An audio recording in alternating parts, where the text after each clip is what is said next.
तो चलिए शुरू करते हैं बेटा अपना वन शॉट का सेकंड चैप्टर। ठीक है, तो हम बात कर रहे हैं यहां पर अपने पास क्लास 10 में जो साइंस का जो सेकंड चैप्टर है वो अपने पास रहने वाला है कौन सा, एसिड, बेस एंड सॉल्ट। यहां पर अगर बात करते हैं सबसे पहले एसिड की प्रॉपर्टीज में डेफिनेशन एसिड की हम पढ़ेंगे। ऐसे सब्सटेंस जो H+ आयन दे दे एक्वस मीडियम में उसको हम क्या कहते हैं, एसिड। और ये किसने कहा था, साइंटिस्ट है अरेनियस। अरेनियस की डेफिनेशन है बेटा कि ऐसे केमिकल सब्सटेंस जो H+ आयन डोनेट कर दे एक्वस मीडियम में उसको हम क्या कहते हैं, एसिड। जैसे एग्जांपल है यहां पर HCl hydrochloric acid, H2SO4 sulphuric acid, HNO3 nitric acid. ऐसे बहुत सारे एसिड हैं जो अपने H+ आयन एक्वस मीडियम में देते हैं, वो एसिड होते हैं। प्रॉपर्टीज अगर एसिड की देखते हैं तो इसकी फिजिकल प्रॉपर्टीज में कुछ बातें अगर बात कर रहे हैं तो सोरिन टेस्ट यानी कि खट्टे होते हैं, जो है खट्टा वो है एसिड बेटा। नेक्स्ट अगर बात करें ये जो एसिड है वो ब्लू लिटमस पेपर को किस में बदल देता है, रेड लिटमस पेपर में बदल देता है। ये अपने पास दूसरी प्रॉपर्टीज। नेक्स्ट प्रॉपर्टीज के पर चलते हैं तो नेक्स्ट प्रॉपर्टीज क्या हो जाएगी, इलेक्ट्रिसिटी का कंडक्शन करते हैं। क्यों, एसिड और बेस इलेक्ट्रिसिटी का कंडक्शन करते हैं क्योंकि उसका एक्वस सॉल्यूशन में क्या होंगे बेटा, फ्री आयंस प्रेजेंट होंगे। फ्री आयंस की वजह से इलेक्ट्रिसिटी कंडक्शन करते हैं। जैसे जो एसिड होता है ना, वो एसिड किस तरह से टूटता है, जैसे HCl है तो HCl किस तरह से टूटेगा, H+ और Cl नेगेटिव। तो ये कैटाइंस और एनाइन क्या होंगे, कैटाइंस एनाइंस फ्री आयंस के तौर पे एक्वस मीडियम में होते हैं जो इलेक्ट्रिसिटी का कंडक्शन करते हैं। नेक्स्ट अगर मैं बात करता हूं रिएक्ट विद मेटल, अगर कोई एसिड जो है मेटल के साथ रिएक्शन करता है तो आगे प्रोडक्ट क्या बनता है, सॉल्ट और हाइड्रोजन गैस निकलती है। जैसे एग्जांपल के तौर पे ये कोई मेटल है जिंक और ये कोई एसिड है हाइड्रोक्लोरिक एसिड, आपस में रिएक्शन कर रहे हैं जिंक मेटल और हाइड्रोक्लोरिक एसिड, तो आगे सॉल्ट बन रहा है जिस सॉल्ट का नाम है जिंक क्लोराइड यानी कि ZnCl2 और यहां से हाइड्रोजन गैस निकल रही है, H2 गैस इवॉल्व हो रही है। ठीक है, तो इतनी सी बेसिक प्रॉपर्टीज किसके बारे में है, एसिड के बारे में। अब अगर दूसरी प्रॉपर्टी, दूसरा हम अगर बात करें, दूसरा टॉपिक बेस, और बेस की थोड़ा सा प्रॉपर्टीज के बारे में बात करें तो बेस यहां पर देख लेते हैं। बेस को हम अल्कलीज भी कहते हैं, लेकिन अल्कलीज और बेस में थोड़ा माइन्यूट सा डिफरेंस रहेगा, वो मैं आगे बात करूंगा। अभी यहां पर समझ लीजिए जैसे हमने एसिड की डेफिनेशन में पढ़ा था कि H+ आयन देंगे एक्वस मीडियम में, ऐसे अरेनियस ने क्या कहा बेस के लिए कि बेस वो होंगे जो अपना OH नेगेटिव आयन यानी कि हाइड्रोक्साइड आयन, इसको बोलते हैं हाइड्रोक्साइड आयन, जो अपना हाइड्रोक्साइड आयन देते हैं एक्वस मीडियम में उसको कहेंगे बेस। ठीक, अब बेस में अगर बात कर रहा हूं तो बेस वो जो वाटर सॉल्युबल बेस नहीं होते हैं उनको तो बेस कहते ही हैं, लेकिन ऐसे बेस जो वाटर में सॉल्युबल होते हैं उन बेस को हम अल्कलीज भी कहते हैं। यानी कि ऐसे बेस जो वाटर सॉल्युबल हैं, जो पानी के साथ घुल जाते हैं, H+ और H+ अपना वहां पर पानी में देते हैं या OH नेगेटिव पानी में देते हैं, बेस क्या है, जो पानी के साथ घुलने वाले हैं उन बेस को हम क्या कहते हैं, अल्कलीज। ठीक, तो अगर मैं बात कर रहा हूं जैसे अपने पास NaOH और KOH, ये ऐसे बेस हैं जो पानी में जाने पर पानी के साथ क्या हो जाते हैं, घुल जाते हैं, पानी के साथ अपना Na+ और OH नेगेटिव ये देगा यानी अपने आयनिक फॉर्म में टूटेगा, तो इन बेस को हम क्या कहेंगे, अल्कलीज। यानी कि वाटर सॉल्युबल बेस को हम अल्कलीज कहेंगे।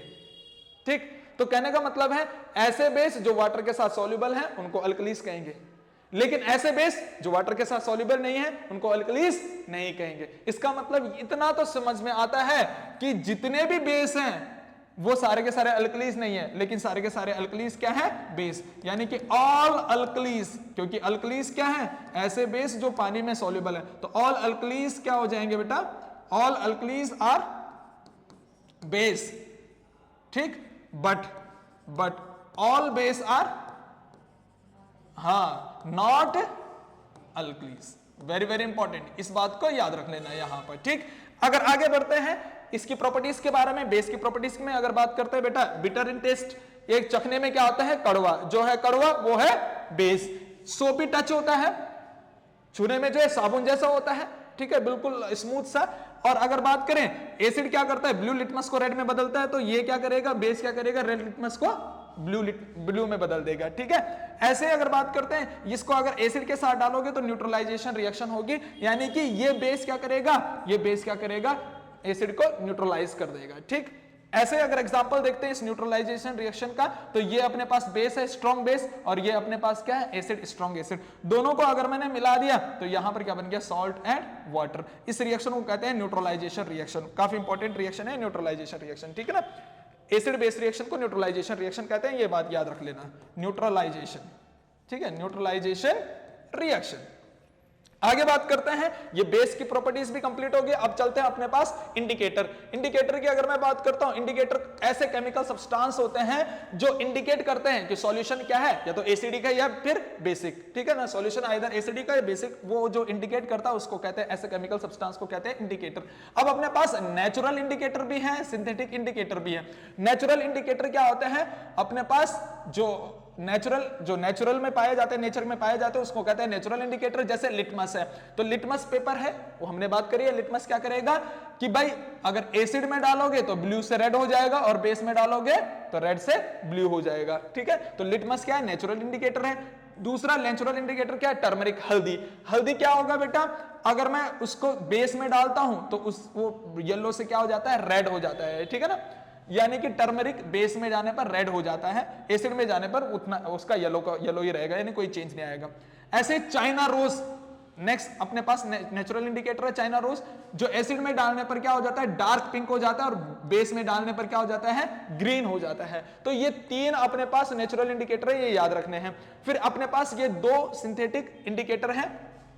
फिनोप्टिलीन को बेस में डालोगे तो पिंक होगा, और अगर एसिड में डालोगे तो एसिड में ये क्या रहेगा बेटा, कलरलेस रहेगा। इस बात को याद रख लेना है, ठीक है ना। एसिड में तो क्या रहेगा, कलरलेस, लेकिन बेस में डालोगे फिनोप्टिलीन को तो क्या हो जाएगा, पिंक कलर का हो जाएगा। ऐसे मिथाइल ऑरेंज को अगर एसिड में डालोगे तो रेड होगा, लेकिन अगर बेस में डालोगे बेटा तो ये क्या बन जाएगा, येलो कलर का बन जाएगा। तो इस बात को भी याद रख लेना है, ठीक है ना। ये सिंथेटिक इंडिकेटर। अब इसमें इंडिकेटर का एक अपने पास बहुत इंपॉर्टेंट क्वेश्चन आता है यूनिवर्सल इंडिकेटर के तौर पे, कि यूनिवर्सल इंडिकेटर कौन सा होता है, universal indicator, very very important. Universal indicator के तौर पे अपने पास पेपर में क्वेश्चन आता है। तो यूनिवर्सल इंडिकेटर क्या होता है, पीएच, ठीक है। पीएच स्केल बोल दो, पीएच पेपर बोल दो, इंडिकेटर क्या होता है, ये पीएच क्या होता है, यूनिवर्सल इंडिकेटर होता है, ठीक है ना। तो इस बात को भी याद रख लेना यहां पर। तो ये अपने पास इंडिकेटर के बारे में भी सारी चीजें हो जाती हैं। अच्छा, अब एक और इंपॉर्टेंट चीज मैं इंडिकेटर में तुम्हें यहां पर बताना चाहूंगा,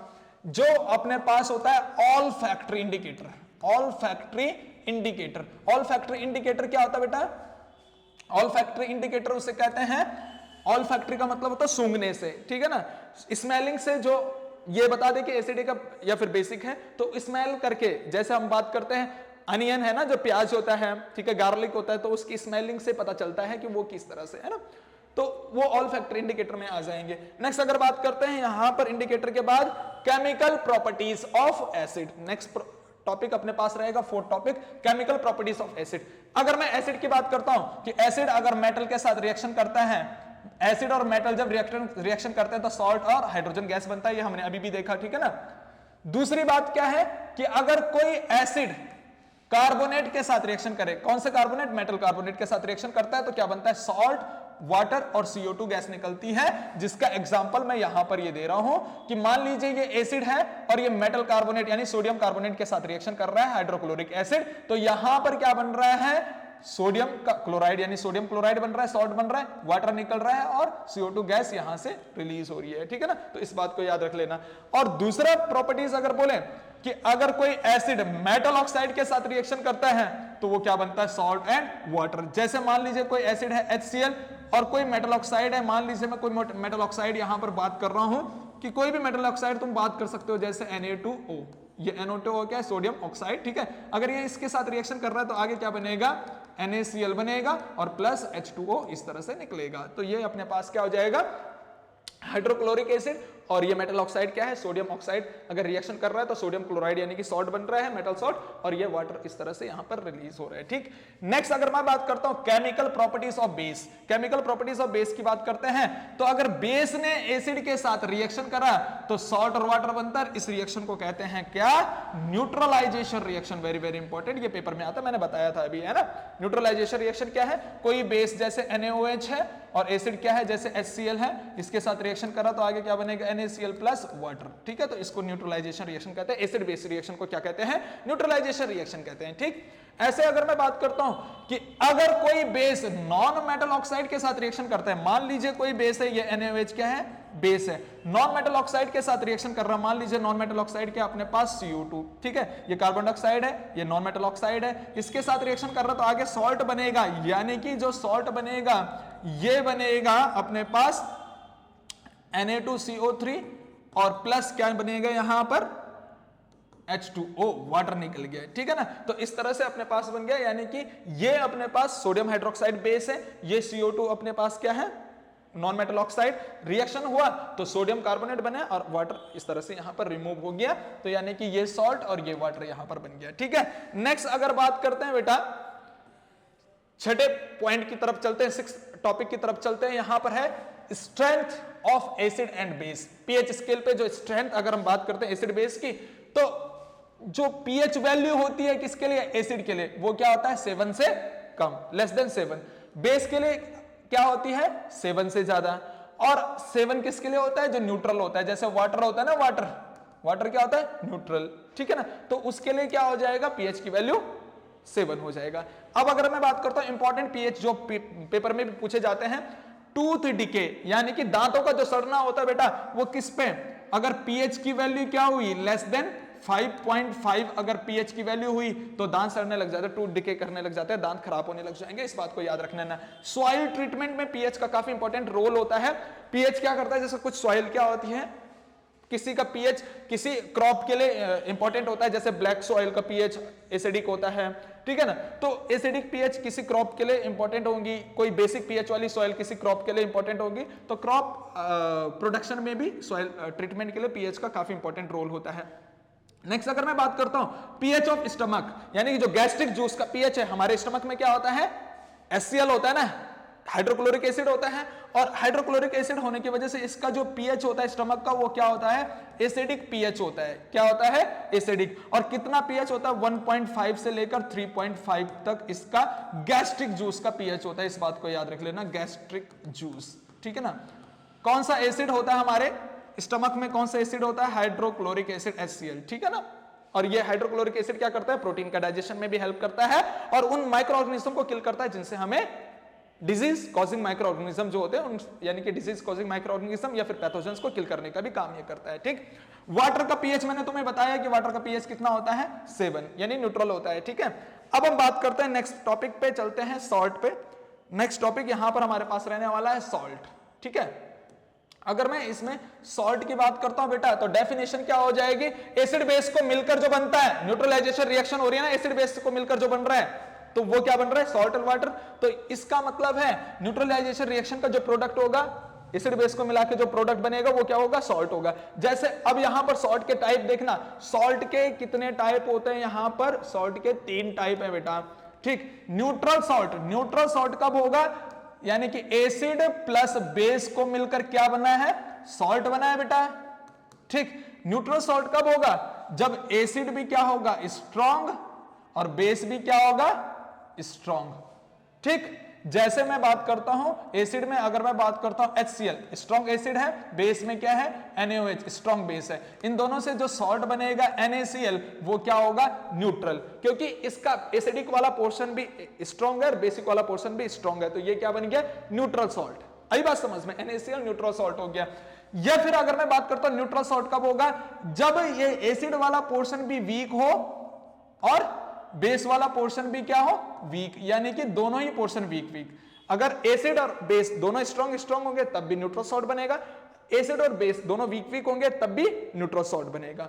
अच्छा, अब एसिडिक सॉल्ट कब बनेगा, जब एसिड वाला पोर्शन क्या हो, स्ट्रॉन्ग, ठीक। यानी एसिडिक सॉल्ट कब बनता है, जब एसिड वाला पोर्शन स्ट्रॉन्ग हो और बेस वाला पोर्शन क्या हो, वीक हो, तो आगे जो बनेगा वो एसिडिक सॉल्ट बनेगा। जैसे इसका एग्जांपल अगर मैं बात करता हूं, स्ट्रॉन्ग क्या चाहिए यहां पर एसिड, जैसे मान लीजिए HCl, वीक क्या चाहिए यहां पर बेस, जैसे मैं मान लेता हूं NH4OH अमोनियम हाइड्रोक्साइड, ठीक है।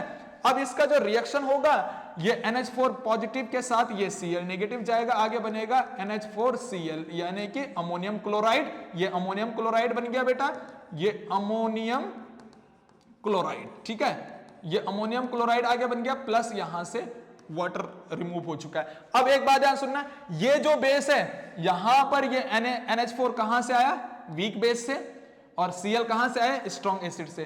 तो यह स्ट्रॉन्ग एसिड और वीक बेस को मिलाकर जो बन गया, यानी स्ट्रॉन्ग जो पोर्शन है वो एसिडिक पोर्शन स्ट्रॉन्ग है, इस वजह से इसको हम क्या कहेंगे, एसिडिक सॉल्ट। बेसिक सॉल्ट क्या हो जाएगा, सिंपल सा, यानी कि जिसमें एसिड वाला पोर्शन क्या हो, वीक, और बेस वाला पोर्शन क्या हो, स्ट्रॉन्ग। तो तब जाके जो सॉल्ट बनेगा वो क्या होगा, बेसिक सॉल्ट। जैसे अगर मैं बात कर रहा हूं एसिड, मान लीजिए वीक एसिड ले लीजिए, एसिड वीक अगर मैं बात करता हूं H2CO3 ले लो, H2CO3 कार्बोनिक एसिड इसको बोलते हैं, बाइकार्बोनिक एसिड। और स्ट्रॉन्ग बेस ले लो, जैसे मान लीजिए NaOH, ठीक। तो अब क्या होगा, ये Na और ये CO3 आपस में रिएक्शन करके बनाएंगे Na2CO3 प्लस H2O, यहां से रिमूव होगा इस तरह से H2O। तो ये जो सोडियम कार्बोनेट बना, जो यहां पर लिख रखा है Na2CO3, ये सोडियम कार्बोनेट क्या है, बेसिक सॉल्ट है। क्यों, क्योंकि इसमें जो एसिड वाला पोर्शन वीक है और बेस वाला पोर्शन क्या है, स्ट्रॉन्ग। तो ये क्या बन गया अपने पास, बेसिक सॉल्ट बन चुका है। ठीक है, नेक्स्ट टॉपिक की तरफ चलते हैं। अपने पास केमिकल फॉर्म है ना, केमिकल फ्रॉम कॉमन सॉल्ट, ठीक है ना। कॉमन सॉल्ट की अगर मैं बात करता हूं, कॉमन सॉल्ट NaCl होता है, उसकी केमिकल फॉर्म अगर किसी तरह से अपने पास है, सबसे पहला यहां पर sodium hydroxide NaOH, strong base है बेटा। इसका यूजेस कहां कहां आता है, सोप बनाने के लिए यूज आता है, पेपर इंडस्ट्रीज में यूज आता है, और डिक्रीजिंग मेटल, ठीक है, उसके लिए इसका यूज आता है। ये यूजेस है इनके सोडियम हाइड्रोक्साइड के, जिसको हम क्या कहते हैं, कॉस्टिक सोडा के नाम से भी जानते हैं। सोडियम हाइड्रोक्साइड का कॉमन नेम क्या आता है, कॉस्टिक सोडा।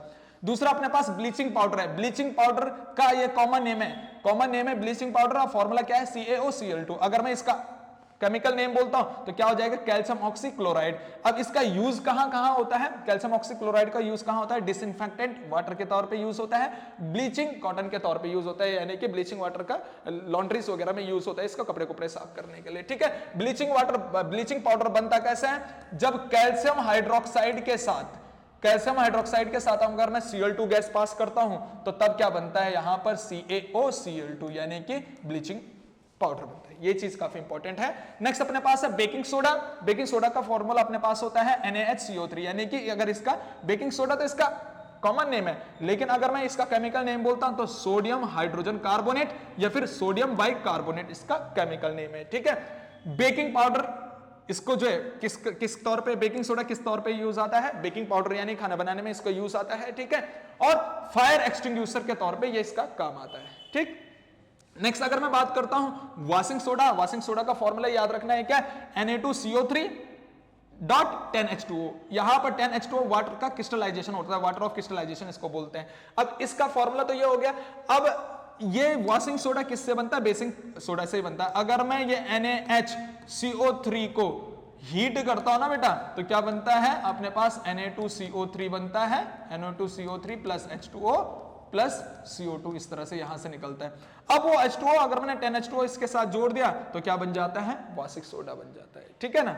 नेक्स्ट अगर हम चलते हैं नेक्स्ट टॉपिक की तरफ, water of crystallisation. Very very important water of crystallisation वाला टॉपिक यहां पर है, यानी कि वाटर जो है लिक्विड फॉर्म से उसका सीधा डायरेक्ट क्रिस्टल बना दो तो उसको कहते हैं वाटर ऑफ क्रिस्टलाइजेशन, यानी कि fixed water into crystal form. Crystal form में वाटर को, जैसे हम बात करते हैं ना, जैसे वाटर H2O है लिक्विड में, अगर उसका क्रिस्टल बना दो जैसे आइस के तौर पे, तो वाटर ऑफ क्रिस्टलाइजेशन हो जाएगा। और वाटर ऑफ क्रिस्टलाइजेशन सॉल्ट के साथ हम लिखते हैं किस तरह से, फॉर एग्जांपल जैसे कॉपर सल्फेट है, ब्लू कलर का होता है, इसके साथ 5H2O वाटर का क्रिस्टल फॉर्म में इसके साथ जुड़ गया, वाटर ऑफ क्रिस्टलाइजेशन, और इसके क्रिस्टल बनते हैं। कॉपर सल्फेट क्या होता है, ब्लू कलर का होता है, तो अगर 5H2O इसके साथ जुड़ गया तो इसका नाम बनता है क्या, कॉपर सल्फेट पेंटाहाइड्रेट, और इसका कॉमन नेम होता है बेटा ब्लू विट्रोल, ब्लू विट्रियोल इसका कॉमन नेम होता है। इसके ब्लू कलर के बड़े बड़े क्रिस्टल होते हैं।